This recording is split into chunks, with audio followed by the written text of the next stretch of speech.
حضرت عثمان غنی رضی اللہ تعالی عنہ مسلمانوں کے تیسرے خلیفہ، عشرہ مبشرہ میں شامل اور کامل الحیا اور ایمان والے تھے۔ حضرت عثمان غنی رضی اللہ تعالی عنہ کو نبی علیہ الصلوۃ والسلام کی دو صاحبزادیاں یکے بعد دیگرے نکاح میں آنے کی وجہ سے ذو النورین بھی کہا جاتا ہے۔ ذو النورین کا معنی دو نوروں والے، اور حضرت عثمان اپنی بے مثال سخاوت کی وجہ سے غنی کے لقب سے بھی مشہور ہیں۔ حضرت عثمان کی اسلام کی تاریخ میں بے شمار فضائل اور کمالات ہیں، جن میں سے آج کی مجلس میں چند فضائل اور ان کے کمالات کے اوپر آپ کے سامنے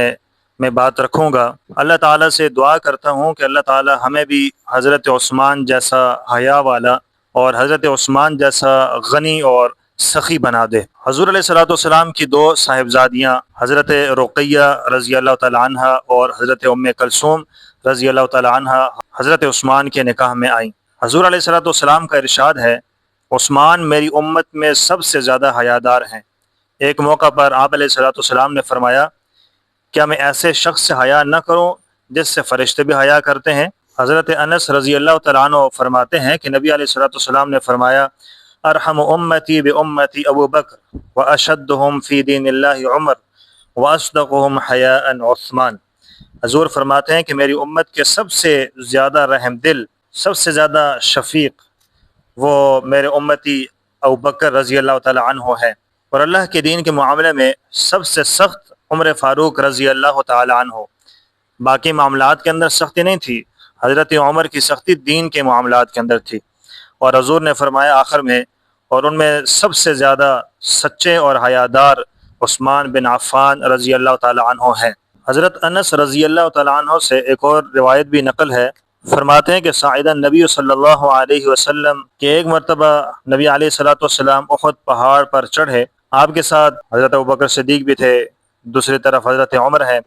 اور حضرت عثمان رضی اللہ تعالیٰ عنہ بھی تھے، تو پہاڑ کانپنے لگا۔ تو آپ علیہ الصلوۃ والسلام نے فرمایا، احد تھم جاؤ۔ احد پہاڑ کو مخاطب کر کے حضور نے فرمایا کہ احد تھم جاؤ، تمہارے اوپر ایک نبی ہے، ایک صدیق ہے، اور دو شہید تمہارے اوپر موجود ہیں۔ تو حضور علیہ الصلوۃ والسلام نے پہلے سے خبر دے دی حضرت عمر اور حضرت عثمان کے بارے میں کہ یہ دونوں شہید ہونے والے ہیں۔ حضرت عثمان سخی ہیں، غنی ہیں۔ حضرت عثمان شہادت کا مرتبہ پانے والے ہیں۔ چند صحابہ کرام رضوان اللہ تعالی علیہ مجمعین نبی علیہ الصلوۃ والسلام کی خدمت میں ایک مرتبہ حاضر ہوئے اور عرض کیا کہ اللہ کے رسول صلی اللہ علیہ وسلم کہ ہمیں جنتی شخص دکھا دیجئے۔ صحابہ کا شوق تھا کہ ہم وہ شخص دیکھ لیں کہ جس کے بارے میں دنیا کے اندر یہ بشارت دی گئی ہو کہ یہ بندہ جنتی ہے۔ تو صحابہ نے فرمایا، اللہ کے رسول ہمیں وہ شخص دکھا دیجئے کہ جو جنتی ہے۔ تو حضور علیہ الصلوۃ والسلام نے ارشاد فرمایا، ابوبکر فی الجنہ عمر فی الجنہ، اور فرمایا کہ عثمان فی الجنہ، فرمایا کہ ابوبکر اور عمر جنتی ہیں اور عثمان بھی جنتی ہے۔ تو حضور کی بشارت بھی ہے جنتی ہونے کی، جہاں حضور نے شہادت کی بشارت دی کہ عثمان شہید ہونے والے ہیں، شہادت کا رتبہ پائیں گے، وہیں پر حضور علیہ الصلوۃ والسلام نے یہ بشارت بھی حضرت عثمان کے بارے میں عطا فرما دی کہ عثمان بھی جنتی ہیں۔ حضرت ابو موسیٰ اشعری رضی اللہ تعالی عنہ بیان فرماتے ہیں کہ نبی علیہ الصلوۃ والسلام ایک باغ میں داخل ہوئے اور مجھے اس کے دروازے پر رہنے کا حکم دیا۔ فرماتے ہیں کہ ایک شخص آئے اور انہوں نے اندر داخل ہونے کی اجازت طلب کی، تو آپ علیہ الصلوۃ والسلام نے فرمایا کہ اجازت دے دو، انہیں اندر آنے کی اجازت دے دو، اندر آ جائیں، اور ساتھ میں حضور نے فرمایا کہ انہیں جنت کی بشارت بھی سنا دو۔ تو فرماتے ہیں کہ ابو موسیٰ اشعری فرماتے ہیں کہ جب دروازے کو کھولا گیا، دیکھا کہ ابوبکر رضی اللہ تعالیٰ عنہ موجود تھے۔ پھر ایک اور شخص آئے اور انہوں نے اندر داخل ہونے کی اجازت طلب کی، تو حضور علیہ الصلوۃ والسلام نے فرمایا کہ اجازت دے دو اور انہیں بھی جنت کی خوشخبری سنا دو۔ میں نے دیکھا، فرماتے ہیں کہ وہ حضرت عمر فاروق رضی اللہ تعالیٰ عنہ تھے۔ پھر ایک شخص آئے اور انہوں نے اندر آنے کی اجازت طلب کی، تو حضور علیہ الصلوۃ والسلام نے فرمایا کہ ان کو اجازت دے دو اور انہیں ساتھ میں خوشخبری سنا دو کہ انہیں اللہ تعالیٰ جنت میں جگہ عطا فرمائیں گے، اور انہیں اس بات سے بھی آگاہ کر دو اور یہ بات بھی انہیں بتا دو کہ ان پر ایک مصیبت نازل ہوگی۔ میں نے دیکھا تو فرماتے ہیں کہ وہ حضرت عثمان بن عفان رضی اللہ تعالیٰ عنہ تھے، جن کے بارے میں پہلے سے حضور نے پیشن گوئی فرما دی، پہلے سے حضور نے اس بات سے مطلع فرما دیا کہ عثمان جنتی تو ہیں، شہید تو ہیں، غنی ہیں، سخاوت کرنے والے ہیں۔ حضرت عثمان ذو النورین ہیں، لیکن ساتھ میں حضور نے فرمایا کہ بڑی مصیبت بھی ان کے اوپر آنے والی ہے، اس بات سے بھی ان کو آگاہ کر دو۔ حضرت عثمان رضی اللہ تعالیٰ عنہ کے اوپر بڑی مصیبت آئی۔ حضرت عثمان رضی اللہ تعالیٰ عنہ کے گھر کا محاصرہ کیا گیا، ان کو شہید کرنے کے لیے لوگ در پہ ہو گئے، لیکن حضرت عثمان نے یہی کہا کہ میں نے تمہارا کوئی نہیں بگاڑا تھا، جبکہ حضرت عثمان کے پاس حکومت تھی لیکن وہ چند لوگ تھے، لیکن حضرت عثمان نے وہاں قتل و قتال نہیں کیا، خون ریزیاں نہیں کی۔ حضرت عثمان رضی اللہ تعالیٰ عنہ کو اسی حال کے اندر شہید کر دیا گیا۔ حضرت عثمان رضی اللہ تعالیٰ عنہ کوئی معمولی شخصیت نہیں تھے، حضور علیہ الصلوۃ والسلام کو غزوہ تبوک کے موقع پر بہت خوش کرنے والے تھے۔ حضور نے یہ بھی فرمایا تھا کہ اگر عثمان اب کے بعد کوئی عمل نہ بھی کرے تو پھر بھی اس کے لیے کافی ہے، اللہ اس کو جنت میں جگہ عطا فرمائے گا۔ اس قدر خوش کرنا، حضور کو اونٹوں پہ اونٹ ہدیہ کرنا، جنگ کے موقع کے اوپر سامان کے اوپر پھر سامان فراہم کرنا، اتنا سامان دینا کہ حضور کی جھولی اشرفیوں سے بھر گئی، حضور کھیل رہے اس کے ساتھ، اور حضور کھیلتے کھیلتے خوش ہو کر فرماتے ہیں کہ اس کے بعد عثمان کے لیے کوئی عمل ایسا نہیں ہوگا جو اس کو نقصان دینے والا ہو۔ حضور کو خوش کرنے والا شخص، لیکن آخر میں کیا ہوا؟ حضرت عثمان کو سخت مصیبتوں کا سامنا کرنا پڑا۔ حضرت عثمان نے ہمیشہ مسلمانوں کی مدد کی، مسلمانوں کی مالی معاونت بھی کرتے رہے۔ غزوہ تبوک کے موقع پر آپ نے لشکر اسلام کی بہت بڑی مالی معاونت کی، اور اپنے ذاتی خرچ سے حضرت عثمان نے بیر روما، ایک بڑا مہنگا کنواں تھا، وہ خرید کر مسلمانوں کے لیے وقف کر دیا کہ وہ اس سے پانی پیا کریں اور اپنا اللہ کو یاد کریں۔ تو حضرت عثمان کی سخاوت بے انتہا تھی، جامع القرآن تھے، قرآن کو جمع کرنے والے تھے۔ بیعت رضوان کا واقعہ تو آپ نے سنا ہوگا، اللہ تعالیٰ نے دنیا کے اندر یہ مقام عطا فرمایا کہ جب حضور علیہ الصلوۃ والسلام نے حضرت عثمان رضی اللہ تعالیٰ عنہ کو بھیجا تھا کہ مکہ چلے جائیں اور وہاں کے حالات سے واقف ہو کے آئیں اور ہمیں بتا دیں، اور ان کے ساتھ جو معاملات ہیں وہ طے کر کے آئیں، لیکن افواہ پھیل گئی کہ حضرت عثمان کو شہید کر دیا گیا ہے۔ اس وقت حضور علیہ الصلوۃ والسلام نے بیعت لی تھی سارے صحابہ سے حضرت عثمان کی بدلہ لینے کے اوپر، اور ایک ہاتھ حضور نے اپنا رکھا اور دوسرا ہاتھ عثمان کی طرف سے رکھا، اور یہ فرمایا کہ یہ عثمان کا ہاتھ ہے۔ تو جہاں حضور اپنے ہاتھ کو عثمان کا ہاتھ کہتے ہیں تو پھر کتنی بڑی فضیلت ہے، کتنا بڑا مقام ہے حضرت عثمان بن عفان رضی اللہ تعالی عنہ کا۔ ترمذی شریف کے اندر روایت ہے، حضرت عبد الرحمن بن خباب رضی اللہ تعالیٰ عنہ اس کو روایت کرتے ہیں کہ حضور علیہ الصلوۃ والسلام کی خدمت میں ایسے وقت فرماتے ہیں کہ میں حاضر ہوا کہ حضور ممبر پر تشریف فرما تھے، اور جیش عسرہ یعنی غزوہ تبوک کے لیے حضور علیہ الصلوۃ والسلام نے لوگوں کو ترغیب دی مدد کرنے کی۔ تو حضرت عثمان کھڑے ہو گئے اور کہا، اللہ کے رسول، میرے ذمہ 100 اونٹ ہیں، مع اس کے ساز و سامان کے، ان کے کجاووں کے بھرے ہوئے ہونے کے، یعنی فرمایا کہ میں 100 اونٹ پورے ساز و سامان کے فی سبیل اللہ کے راستے میں آپ کے حضور پیش کرتا ہوں۔ اس کے بعد پھر رسول اللہ صلی اللہ علیہ وسلم نے لشکر کی مدد کے لیے لوگوں کو ترغیب دی، تو پھر دوبارہ حضرت عثمان کھڑے ہوئے اور کہا، اللہ کے رسول، میرے ذمہ مزید 200 اونٹ ہیں، اسی طرح سامان سے لیس ہوں گے، پورے بھرے ہوئے سامان کے ساتھ میں آپ کو دوں گا۔ اور پھر حضور نے تیسری مرتبہ لشکر کے لیے ترغیب دی کہ کوئی ہے جو مدد کرنے والا ہو، تو تیسری مرتبہ حضرت عثمان کھڑے ہوئے اور کہا، اللہ کے رسول، میرے ذمہ مزید 300 اونٹ ہیں، اسی طرح سے سامان سے لیس، سامان سے بھرے ہوئے۔ فرماتے ہیں عبد الرحمن بن خباب رضی اللہ تعالیٰ عنہ کہ میں نے دیکھا حضور علیہ الصلوۃ والسلام جب ممبر سے اتر رہے تھے اور فرماتے تھے، ما علی عثمان ما عمل بعد هذه، یعنی عثمان اپنے اس عمل اور اس مالی قربانی کے بعد جو بھی کریں اس سے ان کو کوئی نقصان نہیں پہنچے گا۔ تو یہ حضور بار بار یہ فرماتے جا رہے تھے۔ حضرت عثمان حیادار تھے، میں نے آپ کے سامنے اس کا تذکرہ کیا۔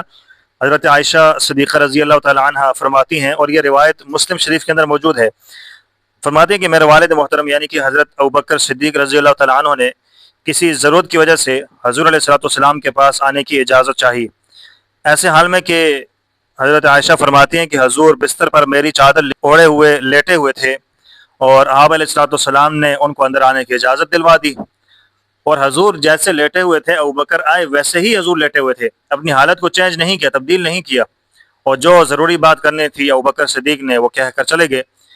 پھر تھوڑی دیر کے بعد حضرت عمر رضی اللہ تعالیٰ عنہ کسی ضرورت کی وجہ سے آئے اور اندر آنے کی انہوں نے بھی اجازت طلب کی، ان کو بھی اجازت دے دی گئی۔ اسی حال میں حضور لیٹے ہوئے تھے، حضور نے اپنی حالت کو تبدیل نہیں کیا، حضور بستر کے اوپر اسی طرح لیٹے رہے۔ حضرت عمر نے فرماتے ہیں کہ جو انہوں نے بات کرنی تھی اپنی بات کی، اور حضرت عمر رضی اللہ تعالیٰ عنہ بھی چلے گئے۔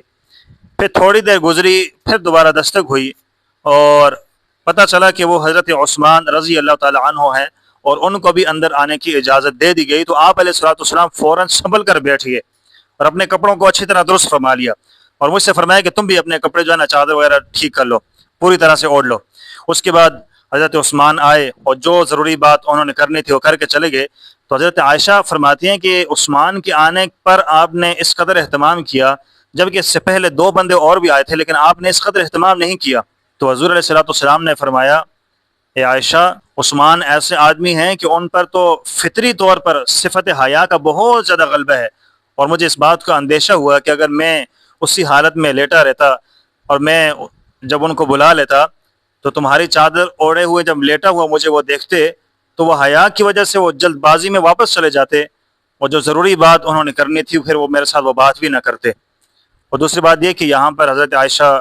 کے لیے تو حضرت عمر بھی غیر محرم تھے، لیکن کوئی بندہ یہاں پر یہ کہے کہ حضرت عمر آئے حضرت عائشہ نے پردہ نہیں کیا، تو مسئلہ یہ سمجھ لیں کہ اس وقت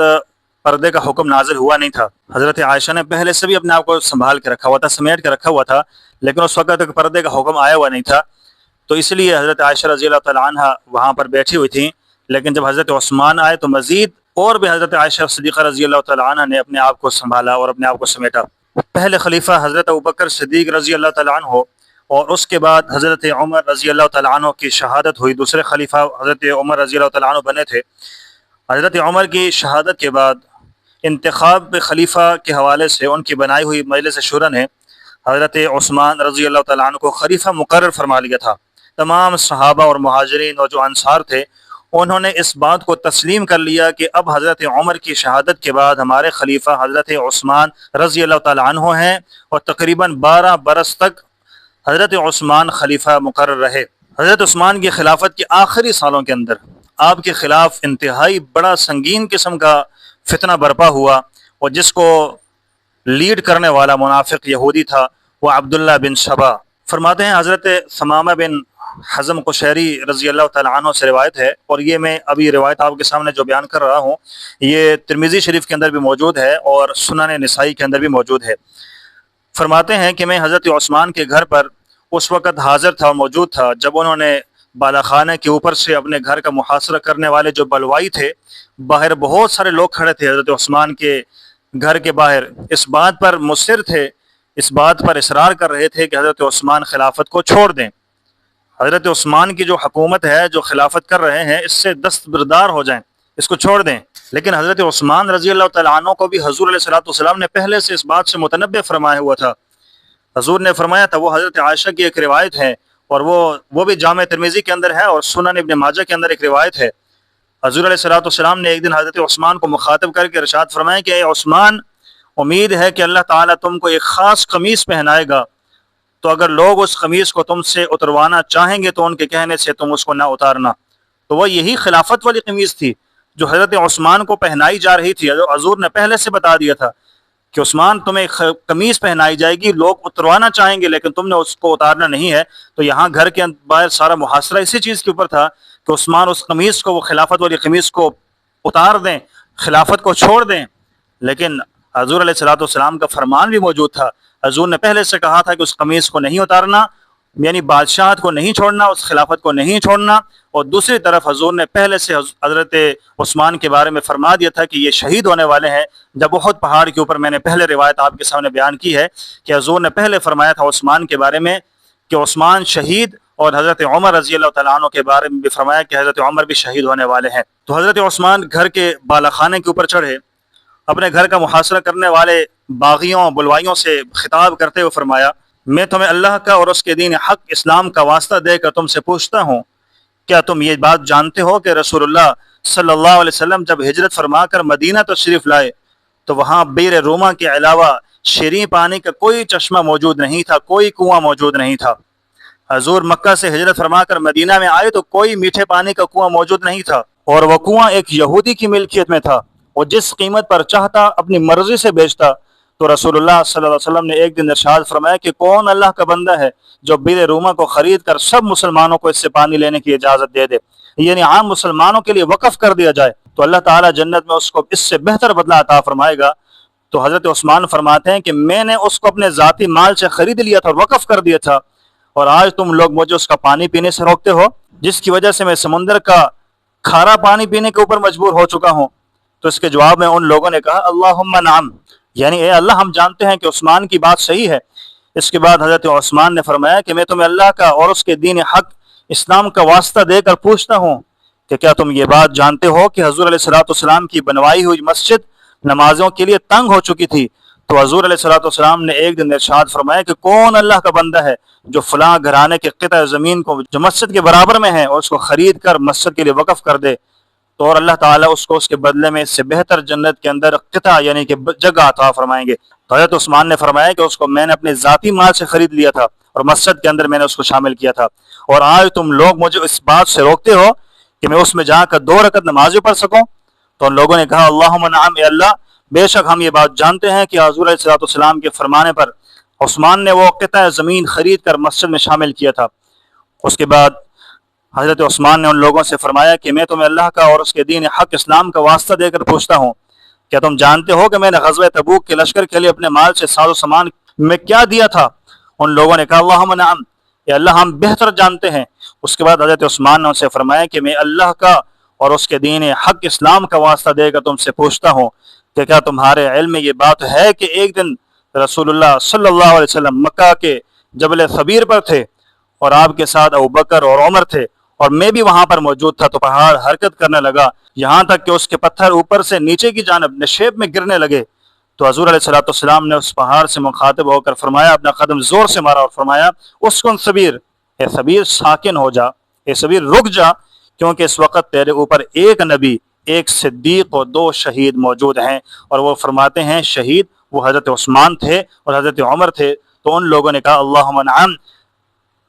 بالکل ہم جانتے ہیں اس بات کو، ہوا تھا یہ واقعہ۔ اس کے بعد حضرت عثمان نے فرمایا اللہ اکبر، ان لوگوں نے بھی گواہی دی۔ اسی کے ساتھ حضرت عثمان رضی اللہ تعالیٰ عنہ نے فرمایا قسم رب کعبہ کی کہ میں شہید ہونے والا ہوں، اور یہ آپ نے 3 مرتبہ ارشاد فرمایا۔ پھر ہوا یہ کہ حضرت عثمان کے اوپر ان لوگوں نے وار کیا، سامنے قرآن رکھا ہوا تھا، حضرت عثمان قرآن کی تلاوت فرما رہے تھے، اتنے میں ان لوگوں نے حملہ کر دیا، حضرت عثمان کا خون قرآن کے اوپر گرا اور شہادت کا مقام اللہ تعالیٰ نے عطا فرمایا۔ اس لیے فرماتے ہیں کہ کسی کے حوالے سے کوئی میدان شہادت کی گواہی دے گا،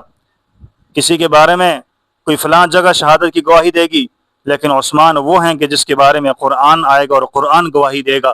خون سے بھرا ہوا وہ قرآن آئے گا، قرآن یہ اس بات کی گواہی دے گا کہ یہ عثمان سچے ہیں اور یہ اللہ آپ کے دین کی خاطر قربانی دینے والے ہیں۔ ایک مرتبہ حضرت عثمان رضی اللہ تعالیٰ عنہ رات کو سوئے، خواب دیکھا کہ ابوبکر اور عمر خواب کے اندر آئے اور کہنے لگے عثمان صبر اور تسلیم و رضا کے راستے پر قائم رہنا، کل تم ہمارے پاس آؤ گے اور روزہ ہمارے پاس افطار کرو گے۔ یہ آخری غیبی تلقین تھی جس کے بعد حضرت عثمان کی شہادت ہونی تھی، اور حضرت عثمان نے اپنی شہادت کی تیاری شروع فرما رہی تھی۔ فرماتے ہیں کہ جس رات کو یہ خواب آیا تھا، جب یہ خواب دیکھا تھا وہ جمعرات تھی، دن کا جمعرات کا حصہ گزر گیا، اب رات تھی، اگلے دن جمعہ تھا۔ فرماتے ہیں کہ اگلے دن جمعے کو حضرت عثمان نے باقاعدہ اہتمام کے ساتھ روزہ رکھا اور جو اعمال صالحہ کرنے تھے ان کا بھی اہتمام فرمایا، اور اس دن 20 غلاموں کو بھی حضرت عثمان نے آزاد کر دیا تھا۔ اور فرماتے ہیں کہ خلاف معمول حضرت عثمان نے اس دن پاجامہ منگوایا تھا، حالانکہ اس سے پہلے حضرت عثمان تہبند باندھا کرتے تھے،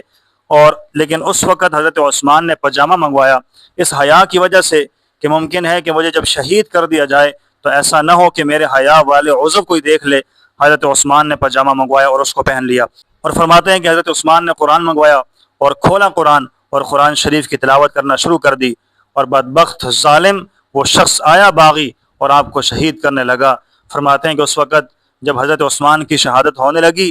اور حضرت عثمان سورہ بقرہ کی یہ آیت تلاوت فرما رہے تھے فَسَيَكْفِيكَهُمُ اللَّهُ وَهُوَ السَّمِيعُ الْعَلِيمُ، کہ تمہاری طرف سے اللہ ان ظالموں سے انتقام لینے کے لیے کافی ہے، وہ سب کچھ سننے والا ہے اور جاننے والا ہے۔ یہ اللہ تعالیٰ کی طرف سے اعلان تھا، قرآن سامنے کھلا ہے، یہ اللہ کی طرف سے اعلان تھا، خون کا قطرہ اس آیت کے اوپر گرا ہے، تو اللہ نے اس چیز کا اعلان فرما دیا کہ ان بدبخت ظالموں سے اللہ تعالیٰ پوری طرح سے انتقام لے گا، اللہ تعالیٰ انتقام لینے والا ہے۔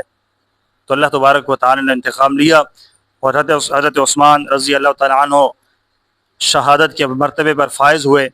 اب اللہ تعالیٰ سے دعا کرتے ہیں کہ اللہ تعالیٰ ایسے صحابہ کرام کی زندگی جو بسر ہوئی، زندگی گزاری، اس کو پڑھنے کی اور اس کا معمول رکھنے کی اللہ ہم سب کو توفیق نصیب فرما دے۔ اور ایسے ہی ان صحابہ کرام کے نقش قدم پر اللہ تعالی ہم سب کو چلنے والا بنا دے۔ وآخر دعوانا ان الحمد للہ رب العالمین۔